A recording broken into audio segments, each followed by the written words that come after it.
নমস্কার বন্ধুরা, আমরা চলে এসেছি আমাদের এদিকে লঙ্কা খেতে। আজকে হালকা রোদ উঠেছে, এইমাত্র ঘন ঘন কুয়াশা, জমিতে এসে পড়েছি ক্ষেত দেখতে। এখানে একটা গাছ পেলাম আমরা, যেটার জাতটা হচ্ছে কালো টাইপের। এই যে এই লঙ্কাটা,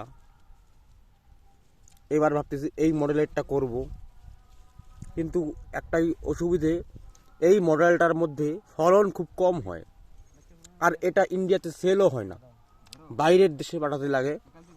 তো ওই রকম যদি আপনার কাছে পাইকারের সঙ্গে কন্ট্যাক্ট না থাকে, তাহলে এগুলো বেচা একটু মুশকিল হয়ে যায়, একদম জিরো দামে হয়ে যায় যদি আপনি ভারতে বেচেন।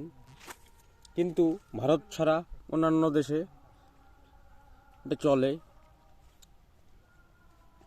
দুটো অসুবিধা হচ্ছে, একমাত্র তো এটার ফলন কম হয়, আর দুই নাম্বার কারণ হচ্ছে একটু পাতলা হয় ওজনে এবং দেরিতে ফলন আসে।